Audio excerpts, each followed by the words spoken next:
Chaos! Chaos! It's chaos for episodes 2 and 3 of Fang and Fur. Woohoo! The way I'm sweating, Yeah. it's kind of like from all over. My ice Kind pack of like a sauna, but started out dry, so healthy. solid. Yeah. Oh, And yeah. it was They've completely all- water. Jiggly. They've all lost their Can I cool. hold that for a second? Yeah. It's So insane, we're like just as, gonna do this for as the rest soon of as you the... like take it away from whatever body part it's on, it feels like it's burning because all of the hot air is now touching the Yeah. skin. But it's nice to put my warm arms Ooh, on my actually, cold right legs. under It's your nice face. to put my balls on. Nice Hell on my yeah. balls. So let's, I know this is always hard to do, but let's backtrack a little bit. The prior episode, episode 2, started out with a failed skill check and Ooh, sure some, did. some combat. Some real bad rolls. Yeah, I mean not even bad rolls. It was just It's super hard. yeah. We're getting to that point in the campaign where You're we're- actively trying to kill us. well, I mean that's the whole He's thing. been trying. Yeah, Nope, but nope. it's higher. You're higher level. There's more at risk. Yeah. So things are going to be more challenging. They're going to be more likely to pursue people who are supposed to be being executed right now than if you were just like stole something and ran away. Yeah. So yeah, we had that combat. What happened after that? I feel like a lot happened in that episode, and the hung out combat by was just a little fire sliver. with buried wrists. We talked about what to do. Yeah, that was most of it. And then Oh. just We some, learned. like, we learned a little bit about Pockle's background. Yeah. Oh, yeah. And then the Yeah. flashback. The little Pockle That was flashback. adorable. So- We also Pockle. through that learned about whatever this Pockle. new, like apparently unknown, Anti-Beast Weaver technology. I know, for a technology minute I was slash stone. damn, if Yeah. only Quartz was here, she'd probably know what the stone was. Oh, that's because her name is Quartz, so she might have something to do with that, Oh, whoops. possibly. I see. I forgot that we haven't really talked to Quartz. Oh, we haven't had the chance. we She showed up. also Maybe she'll come Flung back. some arrows. we Yep. sent back Sir Bilius being dragged behind that chariot with a Oh message. yeah. See what kind of repercussions that'll have. Yeah. Yeah, That's cool. maybe we should have I did said like that. something like, Suck it, nerds.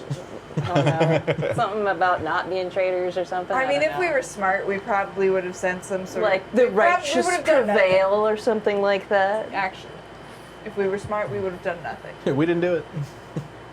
But The armadillo Definitely weird from going from the person everyone wants to kill to just someone on the Just some outside of guy? things. Just a little guy. Yeah. Don't worry, they'll all have reason to kill you I'm soon. Yeah. thinking about turning you into a king of some kind. So it'll be fine. Hell yeah. King of the Riverlands. Bug King. Riverland King, hell yeah. King of the East. Please No, that imagine is- Paco, that is- like, I'm not really ambitious or anything, but I'd be a king. Yeah. Exactly. I think I That can makes you the best possible king. The person who doesn't want to be one. The Bug Lord. Bug Lord. Bug Lord. Hell yeah. So yeah, and then that brings us to this episode where we got through the there were a lot of moments in this episode that it was like, this is gonna be a fight, where like you happen to roll on the luck chart to not have to go through a Luperelian Yeah. capital Luperelian? or sorry, an empire blockade. Yeah. So yeah, made it through that. Talked your way through as Spreading some winds. yeah. I'm pretty sure we have to make a shirt now that says "May the wind spread you." Canon for the church now. Definitely seemed like there was a lot of jabs at Elzor's expense. I mean, here's the thing. When you play a religious character, When you play a religious character, I don't really know what that situation is all about, so I say I'm making my best guesses based on what I think of churches. Look, all I know is that my religion's the one true one, and all of the other ones are heathens. Right, and So- that's exactly how I behave. And if you felt like it was condescending as Elzor, then that's a personal problem But- for Elzor. Elzor has a lot of personal problems. You kind of play into the condescension too. course. Yeah. So. course. so I like the idea that Zephyr. when we come back in the next episode, we'll have like moved past that final scene. Okay. So I'm curious.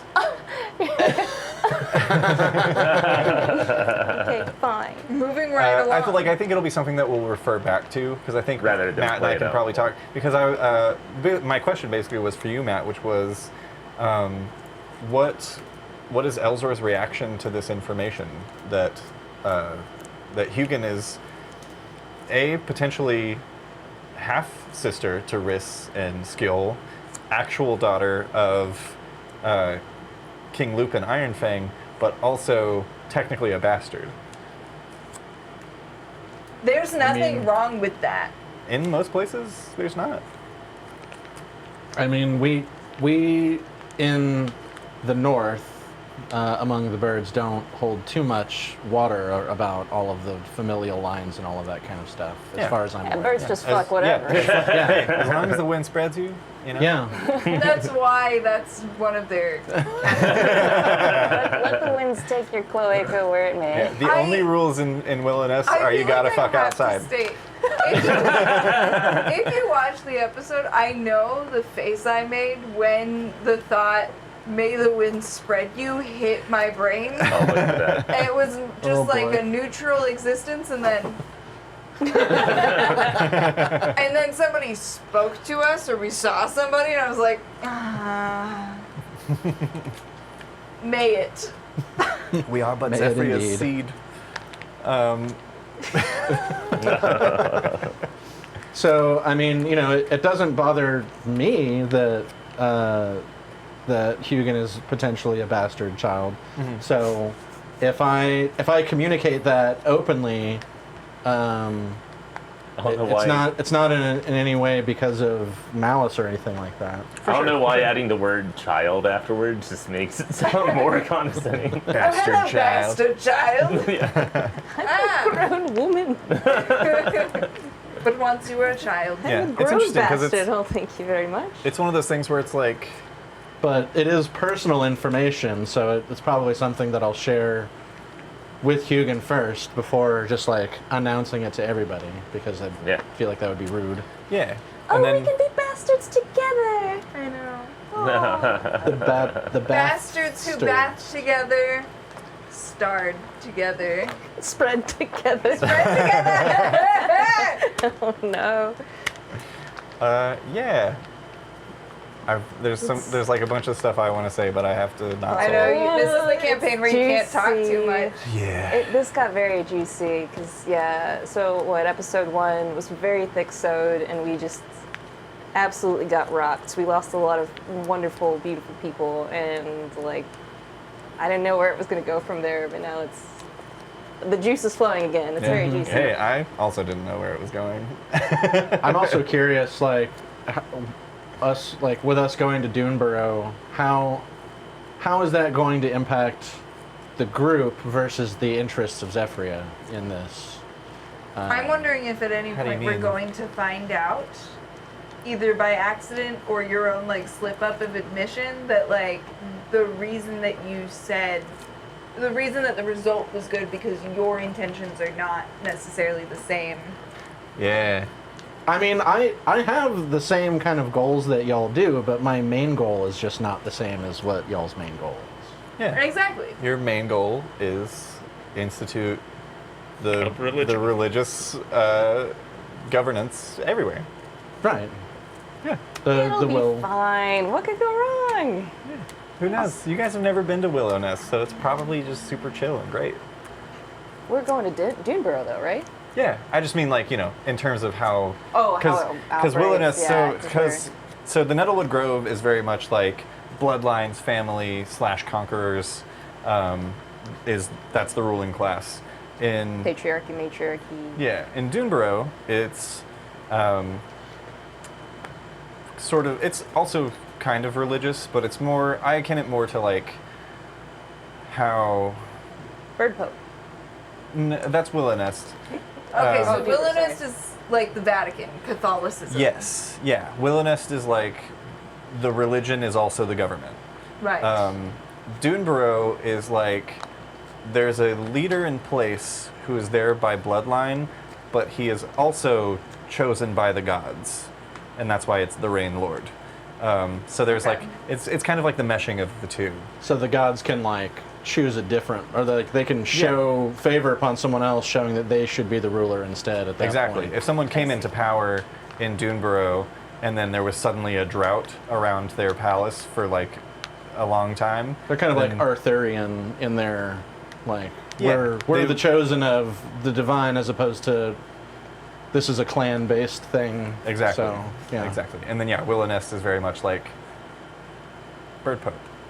And then the Lamella Riverlands, they're all Chaos. It's referred to a lot as like paganism, but it's very much like spiritual, and there's different clans, and it's not really about like the religion doesn't have anything to do with who's the leader of the clan. It's just kind of whoever steps up and does the best for the people that follow them is the de facto leader. It's But like there's a lot of an- those. like an anarcho commune. Yeah, but messy because it's also a swamp. Yeah, So- but it's even messier than that because they're not all that way.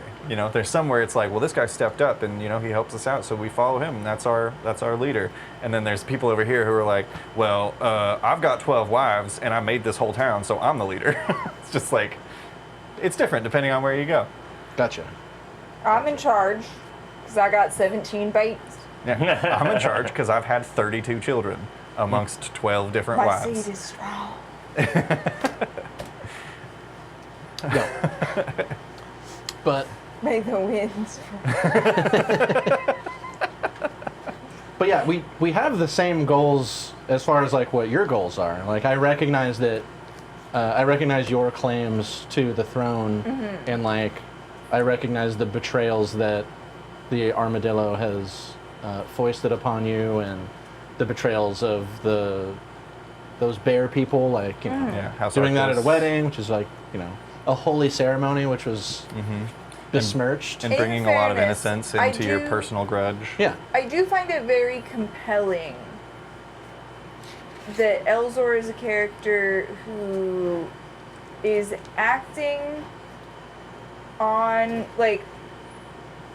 in our interests, but not because he's like, we're friends. He's like, it's better for me and the thing I want if you're the queen instead of that guy. Yeah. So I'll go ahead and give you a hand.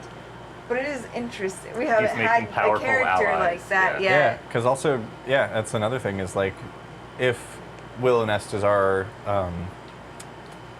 like surrogate for like Catholicism and that type of rule, then it also stands to reason that your leader is chosen by Zephyria, which really means a council of people come together and choose who the next one is going to be, and we don't say the quiet part out loud, but if you have more powerful friends in different places, you are more likely to become the Grand Alder. Yeah. The next time the position opens up, because Oh. your alliances would come into play. Politics they're important in that kind of a thing, but you also like you have, I'm sure there's people within the cleric group, within the church that don't actually really hold strong beliefs and are just like politically like moving up and Oh, whatever. 100%. But Which that's the probably other- the woodpecker guy. It's probably one of those assholes. But Not yeah, Sam and the Eagle? that's another thing that's interesting too, is like talking about it that in that sense makes it feel very like, ooh, what is Elzor up to? But then at the same time, like seeing his actions, you're like, oh, he seems like he's mostly a pretty like chill, good dude. Like I he's don't just know. doing his best. I've never been so suspicious of a player character. But yeah, so it's interesting because it's like, he's doing his best. It's But funny, you were so cool with Lance. No other ulterior motives there. Lance wanted money. Yeah, Lance was being paid. Easy to trust somebody that you're actively paying. I don't know what the fuck this guy's up to. And you yourself like got rid of the pay motive by like Yeah. making me do everything for free for everybody. So Yeah, for healing, it was. Ooh, You shamed Elzor? people. Yeah. Yeah. Listen. that's I like couldn't- okay, yeah. I we'll could do it not for take free. money from the cute little mouse. yeah, It I wasn't good. gonna. They were so Also, adorable. mostly, I think I got a little confused because you're a cleric, and I just assumed that if you're a church, Right. I assume we operate off of donations, like whatever you can pay. Right. Sure, yeah. Like, At least that's how in this they're- part of the world. That's what Jesus wanted. Yeah. But For Jesus. even with what's in the world though, or whatever, you can only use so many spells per day, so many whatever. Yeah. I'm sure You can't treat everybody you for can't free. treat everybody. Yeah. Sure. And so then you'd start charging money for it just because it's Yeah. a break resource even? that's Well, well, is it it's a just- resource that's limited, and so Oh, sure. how do I you get think, something out of it? But also- it was a decide. multifaceted scenario in which both myself and Azalea were calling out the hypocrisy Oh, of yeah. it all. Oh, for sure. But also, like, I so love playing D&D characters. They're like, yeah, fuck the church. Like, Yeah. why? They're all bad, and none of the gods care about us. Like, yeah, yeah. It's interesting because also like the Church of Zephyria has its entire continent and is one of the largest, if not the largest, on Fairlorn. I don't know if I do have the full world map. Actually, Duneborough is this. Duneborough and Nettlewood Grove are about the same, but Willow Nest is vast. yeah. So it's like, and it's mostly all one religion. So they would have more missionaries than any other religion does. So it's more likely for them to be able to, they have so many people to spare Yeah. that they can do a lot of things for just donations, because there's a lot of people in need, but they're constantly sending people out. Well, there's also that thing of like, please, you have to tithe. You have to tithe at church because we need it to help people, and you're in this expensive, overly made up building with a dude in an overly expensive suit who's going to go to his overly expensive home, and aren't the clergy supposed to be living like very modestly and shit? So it's like, you should be Yeah. doing it for free because you should be only spending your money on helping people. So like I can heal like a bunch of people, like if I'm not in like a combat sort of setting, like I can provide minor healing to a lot of people throughout a day with like the prayer of healing spell. Yeah. It's just that's not a combat spell. It takes me 10 minutes to cast it. Yeah, Which there's a means lot it's of. a ritual, yeah. which means it doesn't cost you. a No, spell. it's not a ritual. Oh. It's limited use, but I can heal 6 about people at a time with it, and it's only second level, so I can cast that a whole bunch of times. And but some people might require more healing, or they might require like a removal of a curse, or Does that spell something have like that. a material component or like a It's cost? just verbal. A love of God. It's just a verbal component. Oh, interesting. Yeah. There's no. There's no material or somatic component. There's no material or somatic Nice. component to cure wounds or healing word either. It's just that it takes 10 minutes to cast. Is Yeah. the problem. Yeah. So Interesting. So yeah, Um, it's So feasible. most of the healing spells, especially the only healing spells available on this world, because we don't have Revivify or Resurrection, are free. Yeah. So even less reason for any of these churches to be like, you got a flesh wound. Well, so that's the interesting thing is the temples to the Ardors in the Nettlewood Grove. I don't know. That's interesting. They don't produce clerics. They produce paladins Right. sometimes who they can lay on hands, but not that many people are high enough level to have a lot of that. So a lot of their healing is done through potions, which do have a lot of costs in creating and dispersing. And somebody's got to collect those components. That's kind of what the mouse was saying. Was like, well, we're the ones who get the stuff, and then we give it to the smart people who put it together, or the smart people, the trained people who put it together, and then they sell it back to us and make a little bit of a profit, probably. I don't want to become queen by allying myself with the Pope, but Hey, I mean, you got to do what you got to do. you can get some real ass clerics up in here if you do. Who knows? Maybe First things season first, 3. go to This is Denborough. a disclaimer that I, Samantha, would never ally with the Pope for any reason whatsoever, unless it was kick the Pope in the balls 5 times a What day. but what if the Pope was a bird instead? Yeah. I would consider. Have you ever considered a little bird wearing that big old hat? Oh, it's like a little tiny chickadee or something. A cardinal. Oh, Have I? I wonder if I. I gotta get everyone converted. that would be clever. I mean, I feel like Azalea would do it the same way that, like, King James did it, or King Henry, where it's like, all right, I'll do your little religion, but But you we're have changing to, these parts. Yeah, you have to add a divorce clause, or I'm beheading a lot more people. Hey, Yeah. But if that's you're a another bird, thing- they don't even care if you get divorced, right? That's another thing that's nice Oh, about. that's true. But she'd be making edits. Or I guess respectfully. nicer. It's nicer about like Zephyria versus Catholicism is that it's like it's the wind, people involved who are in it for the money and to exploit others, but at least this one is more like a natural thing that does occur. That's true. Fantasy religions are always a little bit easier to swallow because gods are real. Yeah. they- Well, I mean, might have- as far as we this know, one not Create. as solidly as like Yeah, I am a little they're confused confusing. by the rules on these ones. yeah, I mean these gods we don't know for sure if they're real But or if they're even gods. Brass did say that his god and his god fuck. Because what's interesting, he implied Brass that has maybe. no idea what he's talking about. But so like, I don't know. The interesting thing about D&D and gods is that, sure, clerics are to deities and paladins are sometimes to deities, but sometimes they get their power elsewhere. Warlocks don't have to go to a deity to get their abilities. They can go to something lesser than a god and get their magic. And you could argue that a lot of them are doing similar stuff. So the question there is like, are the gods here actually gods, or are they something else, or are they anything at all? And it's just, a magic system that people have invested a religion into. I mean, if stones hold magic power and we were just attributing that to a god, like, maybe that's not the case. Maybe it's just naturally occurring. Yeah, who knows? Yeah, I don't know. Weird. Yeah.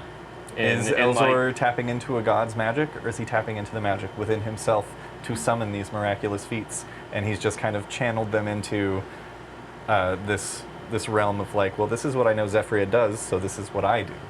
Well, it's interesting you say that too, because if the power of my belief is what's unlocking that, I mean, you could argue that that's true of any of the deities in a D&D system, because the power of your worship is what gives them their deific power in the first place. Yeah. Like if they don't have any worshippers, they don't have any power at all. Yeah, They it's- become forgotten shades of themselves. There's so. a lot of really great moments in this current season of Fantasy High that's going on, where there'll just be like a little thing that happens where I'm just like, oh man, Brandon's a fucking genius.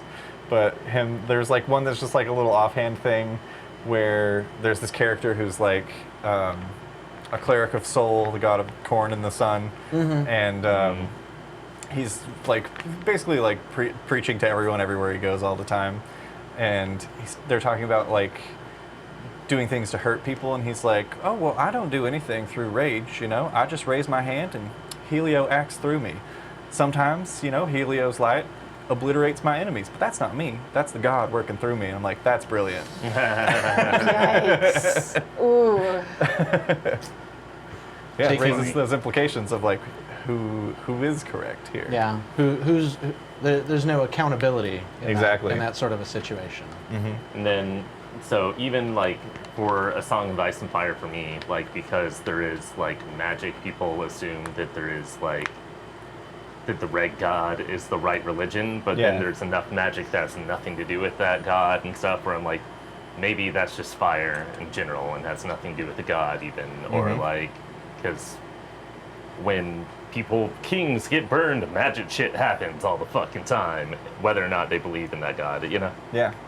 Also, like, the weird murder baby that she summons isn't made of fire, it's made of shadows. Yeah. Yeah. So, like, what's that about? Yeah.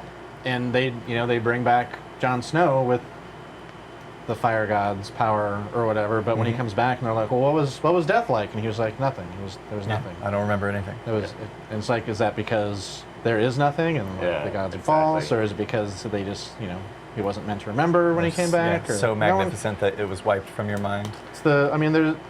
it's not magic if there's not mystery to it. Yeah. Because I always kind of interpreted it as it could easily be that there are no real gods, and there's just magic, and if you have magic, people will inevitably interpret that as like a religion. Right. If you see fucking visions in a fire, you're gonna be like, a god showing me something, Well, it's officially 92.4 degrees in here. Chaos. Chaos. Chaos. Stop recording.